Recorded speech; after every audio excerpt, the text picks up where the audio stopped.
Today, we have the pleasure of speaking with Antony Guss, the Vice President at Casual Life Furniture International Limited. We started as a family business. I came out of university with a marketing degree, but my father convinced me to come over with him. How do you get these kind of clients, these high-profile hotels that you work with? Well, there's 5 fingers of getting a contract in hospitality. And what you need to identify is who of those 5 contacts has the power. Everything is customized. So interior designers pitch, they make the designs, they give you the design and you manufacture them and then sell them. Yep. So you don't even have the design department. That's a very smart move actually. You are an Olympic skier. How does your athletic career influence your business? Immersing yourself in what you love to do. And I do love the thrill of growing, of expanding, of making money, is it? Well, yeah, money's part of it, but only because it gives you the ability to do what you like to do. To sit on a great big pile of money, that's not the challenge. The challenge is to get the next job, to meet new people and enjoy myself as we go along. Are there any personal sacrifices you had to make while growing this company? Sure. I had to live overseas, away from everything that I knew. Does that affect the family life? Yes, it does. Welcome to another episode of The Forward Thinking People, and I'm your host, Namita Ramani. Today, we have the pleasure of speaking with Antony Guss, the Vice President at Casual Life Furniture International Limited. With an impressive career spanning over 41 years, Antony has been instrumental in supplying top-class outdoor furniture and banquet furniture to prestigious projects worldwide, including the Fairmont Palm, Jumeirah Zabil Zarai, Hilton Dead Sea, and Taj Dubai. In addition to this remarkable business acumen, Antony is also a former Olympian and has competed as Australian alpine skier in 3 events at the 1980 Winter Olympics. Antony brings extensive general management expertise in business strategy, new markets, manufacturing, and high-level strategic direction and negotiations.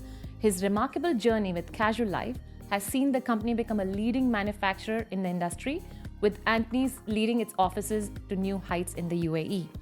Let's welcome Antony and learn what it takes to successfully run a business for 41 years. Antony, how? For 41 years, welcome to the show. I wish I was 41. Hi, Namita. How are you today? Good, very good. Thank you for inviting me. Pleasure. 41 years running the same company. It's been a journey. We started as a family business. My father was already in manufacturing. And after my sporting career, I was running around in the USA and met a friend of mine, and his father was in manufacturing, had the same machines. So it forged a relationship. And when I showed my father the products that they made, there hadn't been anything like that in Australia, which is where our factory originated. And from there, we quickly got onto export. And then we, over several decades, we've opened offices overseas. And now I reside here in the UAE. Wow.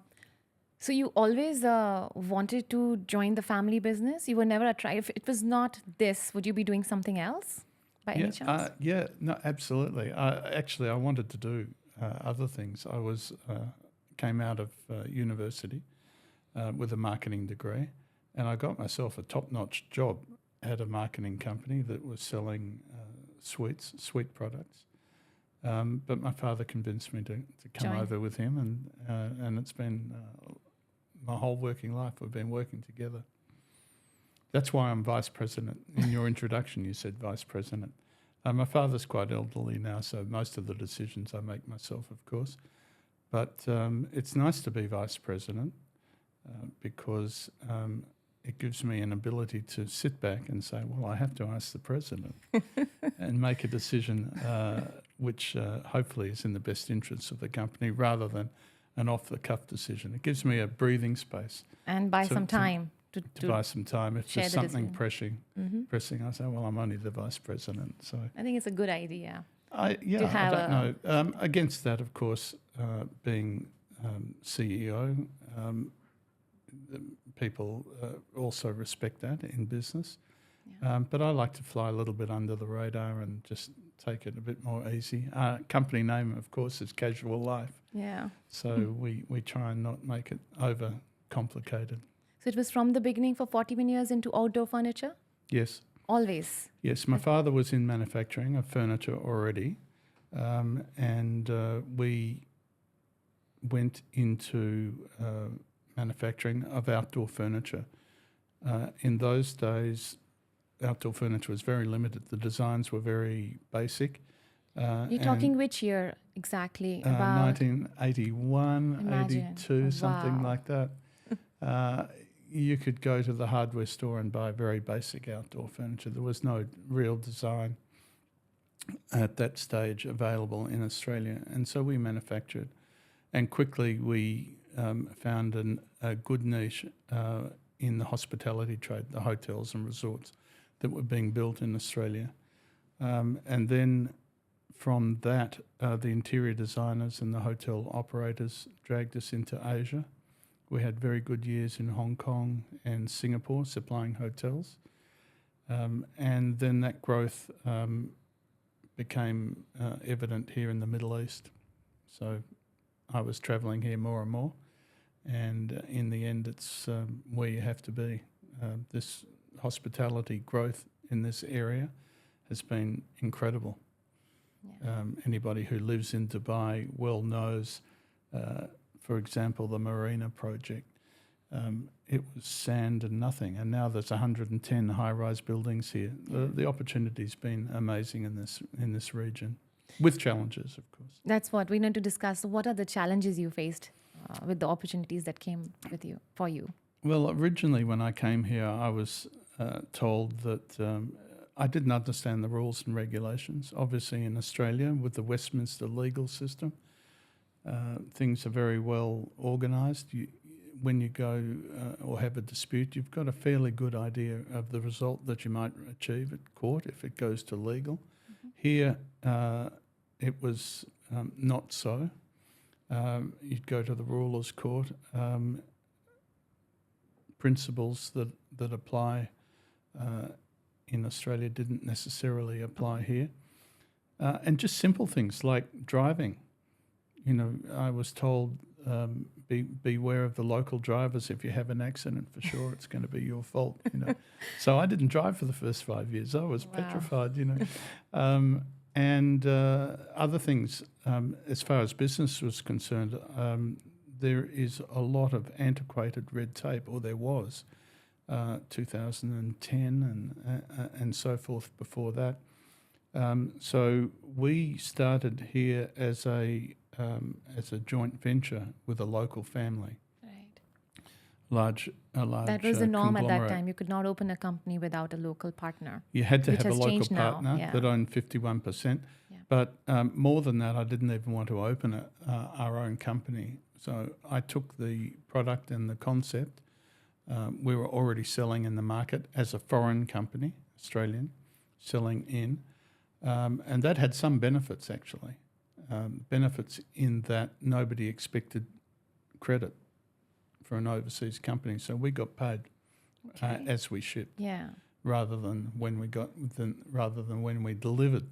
Yeah, the market here is different. It works on credit. It works a lot on credit, and that was a challenge when we got into the market. So for that reason and HR reasons and other compliance regions in the area, we went to a local family and we said, this is our business product.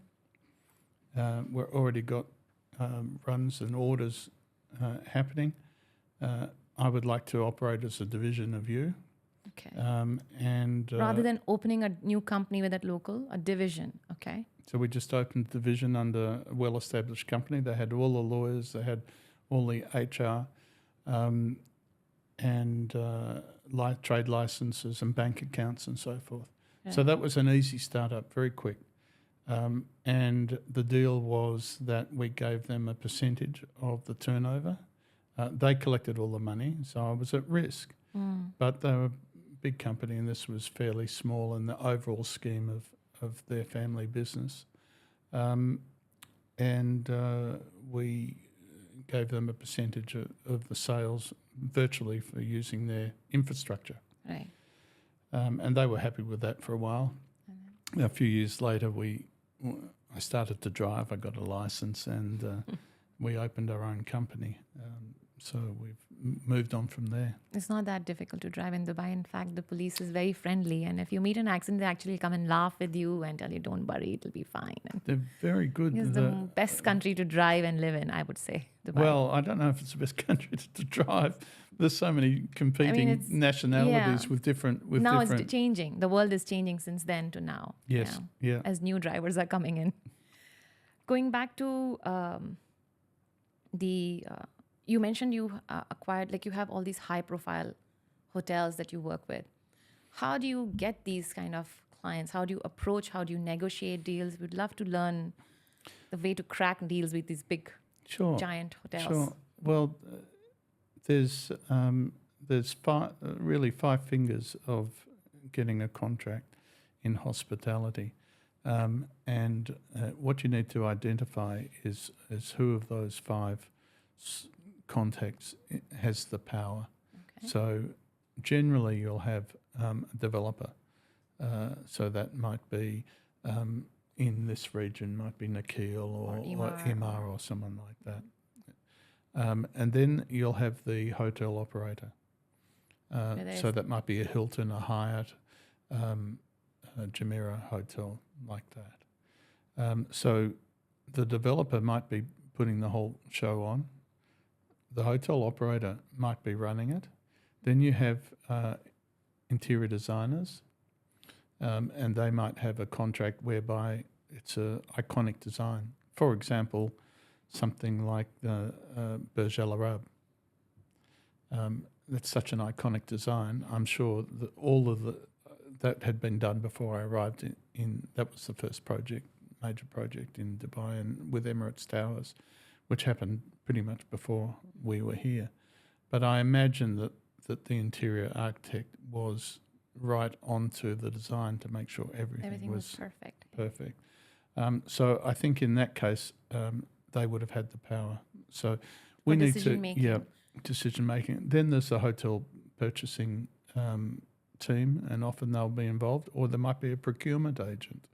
There's a lot of hospitality procurement agents that consolidate a lot of suppliers and go to various projects and do all of the procurement and the placement and make sure that the installations are done on time and so forth. So it's either one of all five. It's not all five together. Generally there'll be one powerful one. You need to identify which is the powerful one. And so we've had success with interior designers. Most of the world's leading interior designers have an office in Dubai, obviously because of the volume of work. And now, of course, with Saudi Arabia, I guess we'll talk about that moving forward later. Yeah. So they had leading interior designers had an office in the US. They had an office in Hong Kong or Singapore, and they had an office here. So I could pick them up in Singapore on the way through when I used to travel.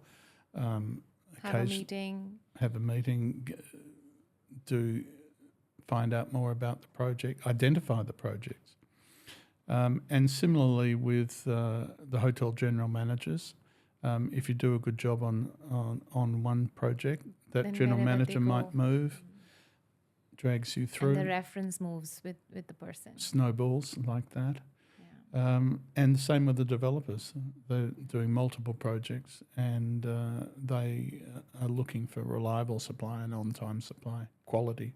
But when for example, any hotel or any big corporate would want at least 3 options for pricing, and yours might be one of the options for pricing. So how would you price, say, for example, for different type of a property? I'm sure the equipment that will go to that property will also be of that range. Like if it's a smaller hotel or a smaller chain versus a 5-star versus a 3-star chain, for instance, it will have different quality of furniture in either or. So that will kind of affect the pricing model. But how would you ensure that your pricing is competitive compared to all the 3 options and gives you the entry in, or is there how do they negotiate? To answer quickly, the 5-star hotels, and in this region the climate is so harsh, you really can't run on a pricing only model. You have to work on a quality model. And what we say at Casual Life is that we're the best value for money. So we're not the cheapest. We don't set out to be the cheapest, because chasing the bottom end of the market, you inherently, if you take material out of your, in our case, furniture, you run the risk that it's going to fail and not do the job that it was meant to do. We don't get 100% of all of the quotes that we do by any stretch of the imagination, but we run a healthy business. It's a bit like a dating game. You run around the room and ask enough people for a dance, maybe you'll get a dance. And that I keeps think that us applies going. to all businesses. It's always a dating game. Keep having different. As long as you're up there in front and you identify the projects. So with hospitality projects, they're pretty easy to identify, because everybody's talking about we're going to build a new hotel on this island. We're going to build a business hotel in this region and so forth. And they're generally flagged well in advance. There's data available on that, but generally, even just in the normal news, you can find a project well in advance of the stage where we need to be to supply the furniture, the outdoor furniture. Yeah. What were these economic downturns that we went through? Whether 2020, there was 2008. You've been here. Which year did you come to Dubai? We opened our office in 2012, but I've been coming since 2001. So you had contracts here. You had people you were supplying to here. So you had business already, the export business. So you saw so many different economic downturns. How did you cope up? How did the company cope up with that, ups and downs? We were extremely fortunate. So if you mentioned 2008, the GFC, global financial crisis, we sailed through that. And the reason being is that a lot of competitors withdrew from the market. Their business models or their overheads were large. Some people had large showrooms that closed, and we were still standing. So we picked up a lot of business in 2008 era. And then you mentioned COVID. We were very fortunate during COVID. Of course, you've got to remember that a lot of our projects, our customers were closed. Yeah. Hotels were completely closed. Exactly. For the year, I think it affected a year of our lives, right? There was nothing, no reorders happening from existing hotels. So we were lucky that we had, or fortunate, or that we had projects that had been started that couldn't stop. So there were projects down in Abu Dhabi and elsewhere that had given us orders, and the contracts were still being built, the projects, and we were able to supply them. So again, we dodged the bullet, if you like. But it changed our business model. So we were looking at new projects, startups, if you like, of new projects, rather than refurbishing of the existing of the hotels. And then immediately after COVID, all these new hotels opened up, and the hotels, the existing hotels had to compete and upgrade. So we were able to move through that pretty well. Must be a big, nice expansion considering suddenly there's a big demand for outdoor furniture. Anyways, after COVID, there's more, not only in the hospitality, but also in the residential area. There was a huge opportunities there. We didn't do that. I didn't want to expand the business into retail. It would have been possibly lucrative, but requires much more staffing, larger and more expensive showrooms, and a lot of repair and tear. There'll be more complaints, so you need customer support department as well. Exactly, just more staff, more people, and so I'm a little bit, if you like, using that well-used phrase, keep it simple, stupid. You know, just stick to what you do and don't. I've been in retail. I know how hard it is in Australia with all the staffing and rosters and so forth. And we made money in certain locations and we lost money in other locations. Overall, it was okay. But I think at my stage of life also, I don't want to really ramp it up too much. Just keep it where it is. And we've got a good reputation in the market, and I just want to preserve that and keep it going forward like that. What is one of the most difficult management decision that you have taken or the company has taken? It's like you were also into manufacturing before. Manufacturing is still there? Is where I grew.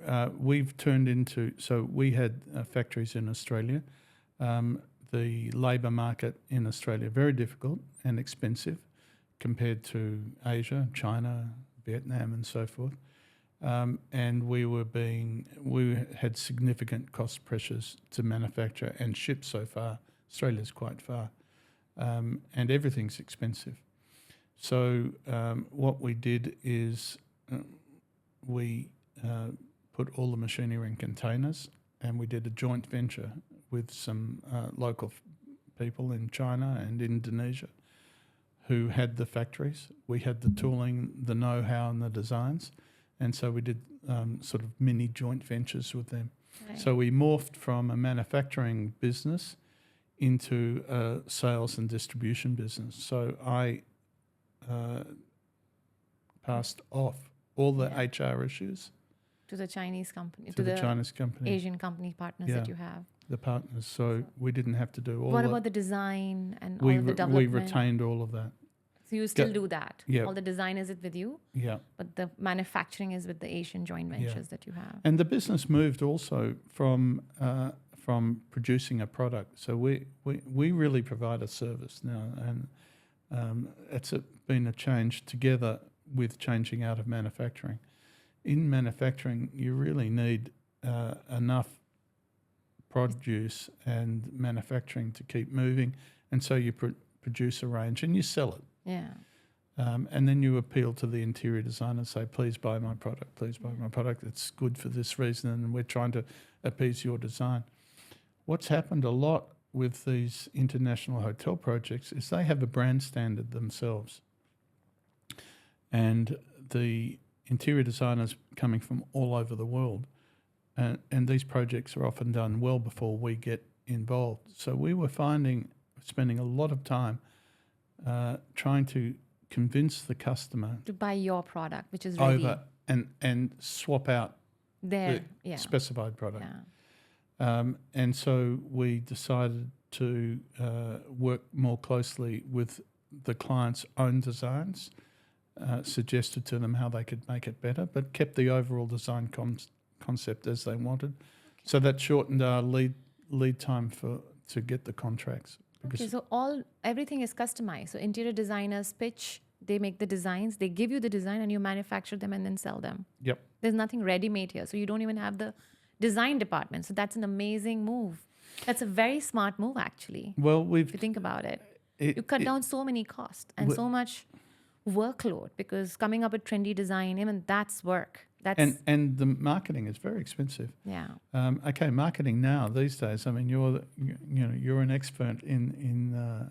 I'm a bit of a dinosaur. I remember the first fax machine. We had a plain paper fax machine. It was like, wow. We had a teletext machine. Yes. You wouldn't even know what that is. I don't know what the teletext. But I have seen. It was a tape, and you'd send a message overseas. It was amazing. So I've seen a lot of changes. Marketing now, I think, is.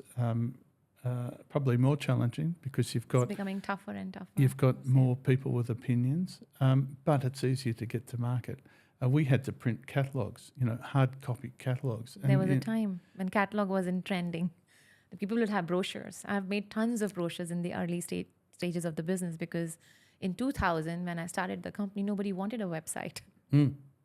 Everybody wanted brochures. So yeah, there was a time when catalogs were so much in. And that's investment, right? Having all this marketing collaterals. Huge costs. So we really trimmed the business down to a fairly streamlined marketing and sales, but we have a manufacturing background. So when we first came to market, I'll just tell you a quick story, if I may. Yeah, please. Love stories. So we came here and we said, we're Casual Life, we're manufacturers, we can do all of these things. In the local market, we weren't known. So they sort of sent us on our way. I went back to Australia. And then they said, come and see us next year. So I came back and I said, you said to come back next year. He said, nobody ever follows up. Right, here you go. Tender on this.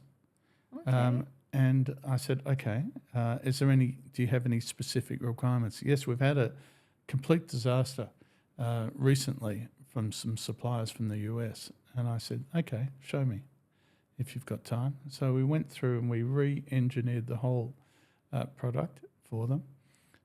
Rubber tyres in this market melt. If you drag them across a marble floor, they leave a mark. So they were my designers. They told me all the problems. So I ran back to Australia, worked with the rubber supplier, worked with the thread for the cushions that were coming apart, and we built them a product which we called Golf Spec. And that's been really... I had no idea. I've heard about Gulf spec cars because Cars. the air condition has to That's match right. our heat. And the Even plastic the on the outdoor dashboard. furniture is Gulf spec because of the outdoor heat that we have. Interesting. Well, you can imagine. I mean, outside today, you could tell your viewers, I mean, it's 40 And I want degrees to probably. highlight the thing about follow-up. I think that is so big and so important. Following up on your leads. You kept in mind, you remembered after a year when he told you to come back, you came back. That's like, you have to be on top of your... He was impressed, that particular buyer, and it was a terrific project. It was one of the... Imagine he didn't follow up. It would have gone to someone else. You took the... They just would have taken the easy route and done what they'd done before. He was very impressed, and that we followed up. He said a lot of people don't do that, and then helped us helping himself to avoid the problems that he'd had before. How do you keep track of your leads and businesses? Like how did you remember to follow up in a year and all? Do you use some kind of tracking? Like how do you manage CRM. your lead systems? Well, system. in those days, it was Lotus 123, which was the precursor, the precursor of Excel. But we just pretty much kept databases as basic as they were in those days. Everybody has databases, Anthony, but you have to use them. You have to keep a track, make sure that you have a reminder set, and you do that because it's so important. Following up and taking care of your leads, because we spend all this money in marketing and advertising to get these leads, and then we miss to take care of them. Yeah, you're right, Namita. And also one of the other things is following up if you do have a problem. So you've built up you spent all of this money on marketing. We used to advertise quite a lot locally.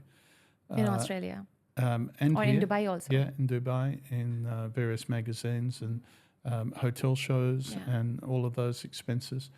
And you only need to trip up on one or two projects and that gets tattered very quickly.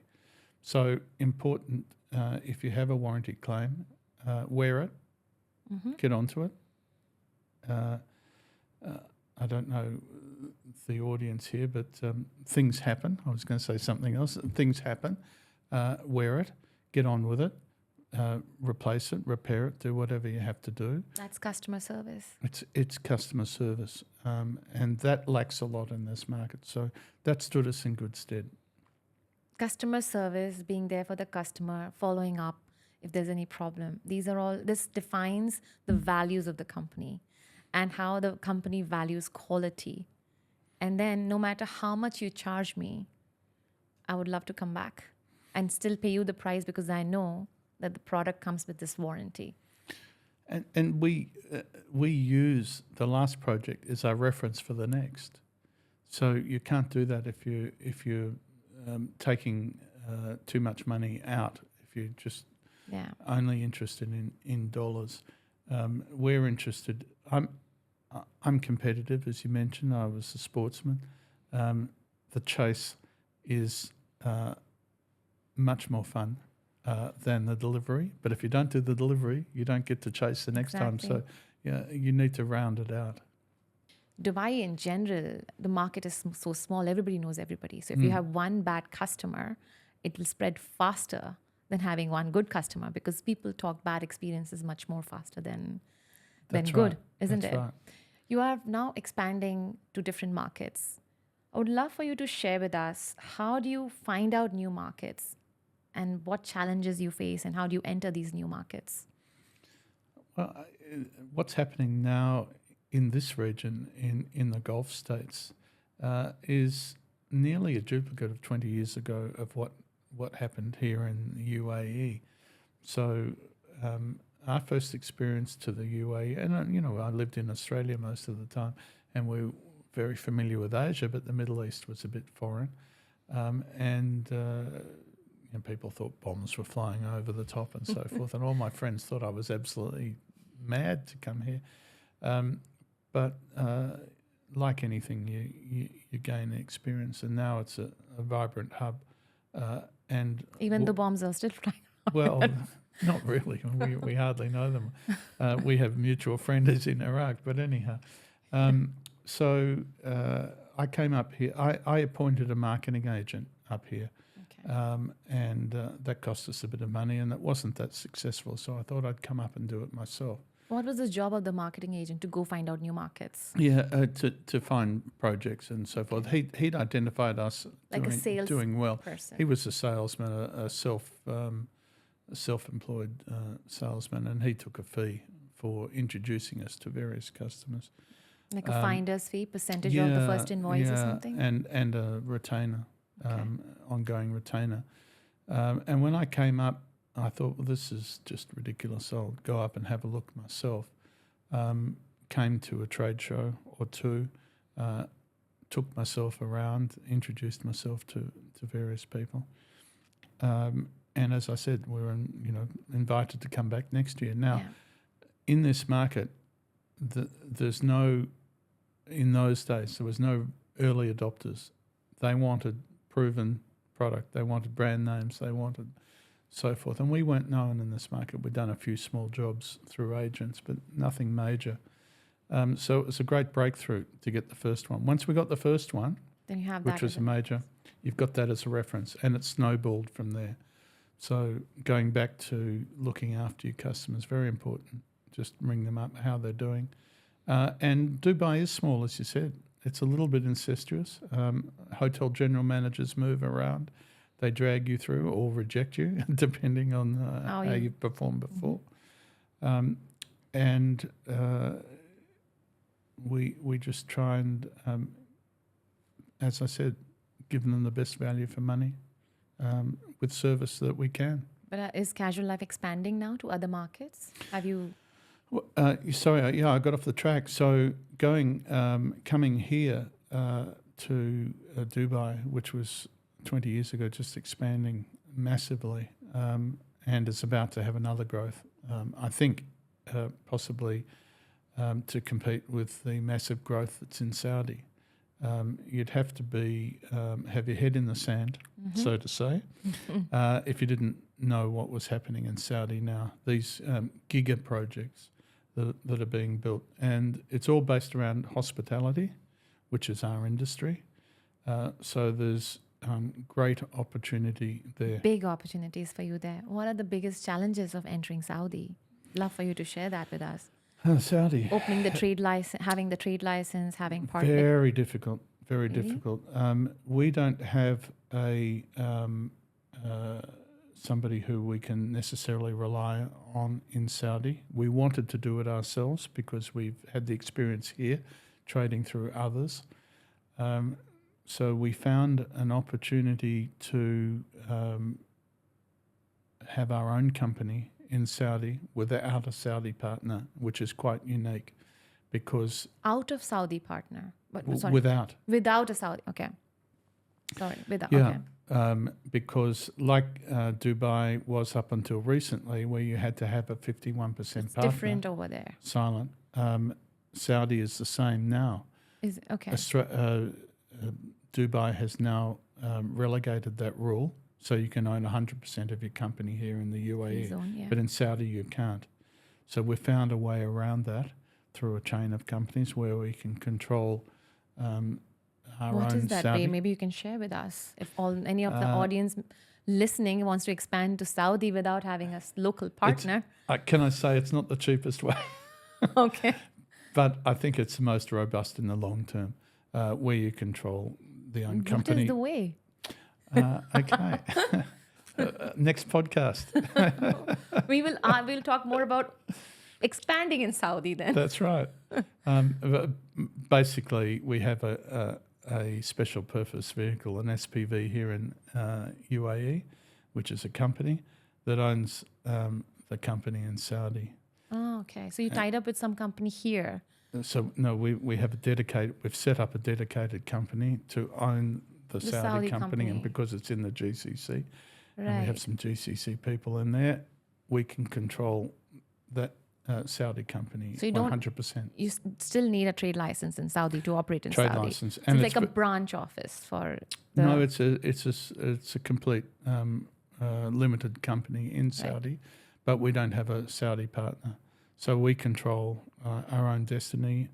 We don't get introductions, which a good Saudi partner could do, but the projects are pretty well identified already. They're in the press. They're, as I said, giga projects. A lot of the probably you also have the contacts because you already been working with similar brands in this region, so you have the in some of the brands, and a lot of the contractors from Dubai have moved up there. They've taken salary packages and so forth up there. So yeah, we're being dragged through a little bit, but we've got our eyes on some of these big projects, and that will hopefully kick in towards the end of this year for us. So Saudi should be something interesting to look at, and expansion would be. It's got huge potential. Yeah. Like Dubai had Would have positive. in the early 2000s. This is the time to enter. This is the time to enter. Now the whole world is watching, and there's going to be a mass of product, lots of competitors for us, but we have track record in the area. We have established credibility. I think that'll put us in good stead. We have our own company. We haven't signed an agency agreement. We have our own company. We're factory direct. So I think we have some advantages for Saudi clients and projects. And also there's so many of them. I think just being in there, you'll be sucked into the vortex of some of these massive projects. Yeah. So we hope that'll be successful for I'm us. 100% sure you will be. You are an Olympic skier. How does you already shared a little bit of it that, my question is, how does your athletic career influence your business? You love the chase you mentioned. It's competitive. You're competitive. It's just always been competitive. My father is in his mid-80s. He was still competing. Recently, there's Olympians dotted through our family. It's in our DNA. I know your brother is also an Olympian. Your sister is also. My I saw uncle that, was, and so forth. So that's not bragging. It just means that we've always had to, in individual sports, and I was a good sportsman before I started skiing too, in different sports. So it's individual. You have to. There's nobody there for you. You have to do hard yards yourself. You've got to be fit, and so it's all just part of planning and investing in yourself, immersing yourself in what you love to do, and I do love the thrill of growing, of expanding, of making money. Is it?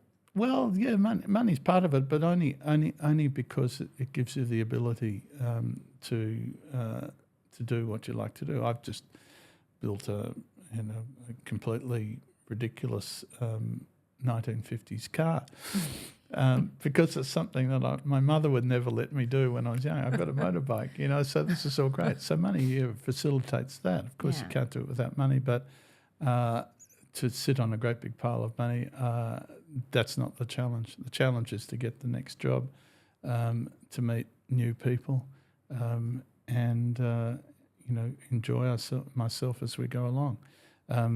I might tell the viewers that Namita and I are both met through our cycling group together, and that's very social. We'll get up at 5:30 in the morning, cycle around the block as a group of 20 to 30 sometimes, sit and have coffee, chat, find out about each other, run home, go and have a shower. And run to work. And then run off to work, yeah.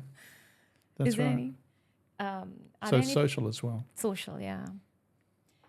Are there any personal sacrifices you had to make while sure. growing this company? Sure, I had to live overseas, away from everything that I knew. I went to school, lived in Australia, so I had to actually pack up. It didn't happen so rapidly. What was happening was that I was living in a suitcase for a period of time, and you'd come for 1 week for a trade show to Dubai, and then it became, and you need another week to follow up. So they were 2-week trips, and then they became a month trip, and then there's something else. I'm on the verge of something, and it became a month, and then you're away. And does that affect the family life? Yes, it does. And so that was, if it was a sacrifice, that was a sacrifice. I had to leave everything behind and start up here fresh. But it's been interesting, and I wouldn't have it any other way. It's been fun. Sacrifices are part of entrepreneurs. If you choose to be an entrepreneur, there are going to be sacrifices involved. The sacrifices, you'll make mistakes. And you learn. Absolutely. But it's really how you own them, as I said before.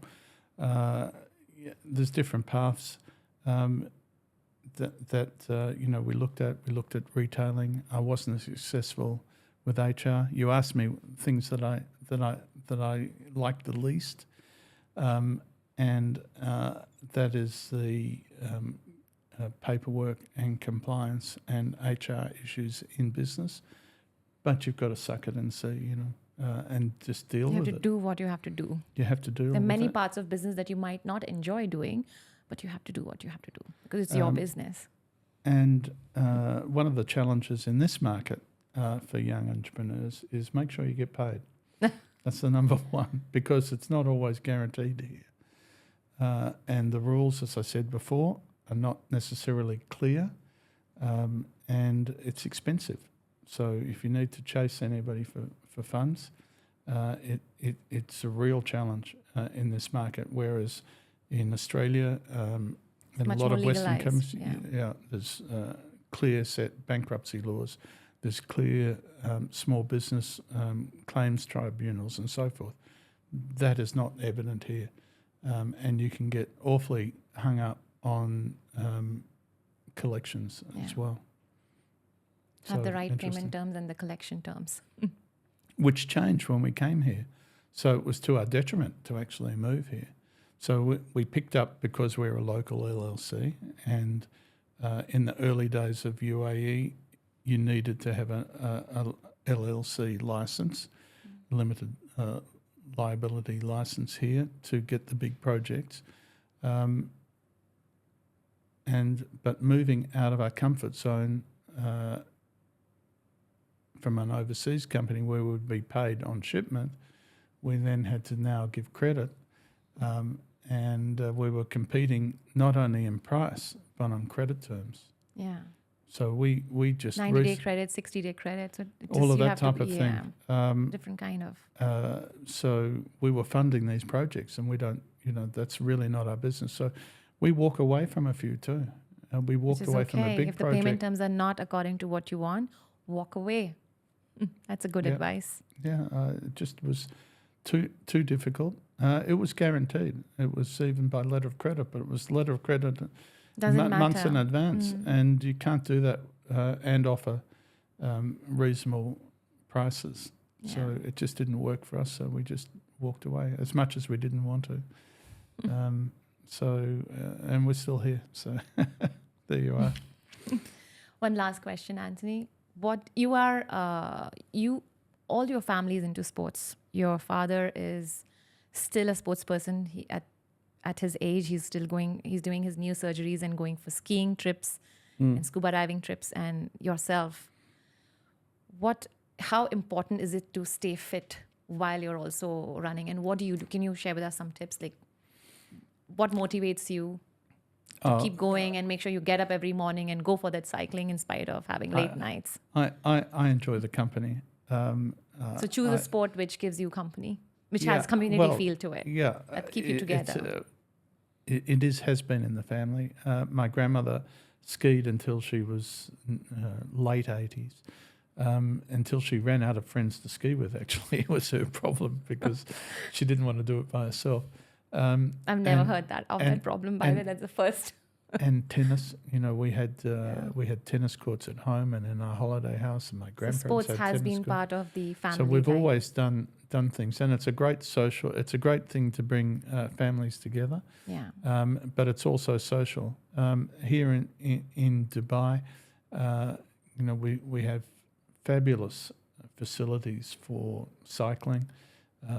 I wasn't a cycler till 4 years ago. And the facilities are so good, 160 kilometres of cycle track out through the desert, and you're out there cycling and you're breathing some fresh air. It's just most amazing. Fun. It's joyful. It's beautiful. It really is good fun. Yeah. So we do that, and if we're doing well enough, I'll try. Dubai being a central hub, Emirates Airlines are so strong that you can jump over to Europe and go for a ski without too much problems, or up to Georgia or wherever it's as fun. much as an entrepreneur, you're busy working and trying to get the business up and running and scaling, never forget to enjoy life. Absolutely. Invest in your health, in your well-being, take those small trips, take a break from the busy life of being an entrepreneur. Thank you so much, Anthony, for joining us as a guest on this podcast. Thanks for inviting Namita, and I hope you'll pick up bits and pieces from all that rambling. There's lots of different things we could learn from your journey. Thank you again. Pleasure. I hope you enjoyed the conversation with Anthony as much as I did. Don't forget to share or like and subscribe to the channel from whichever channel you're watching us. Until the next episode.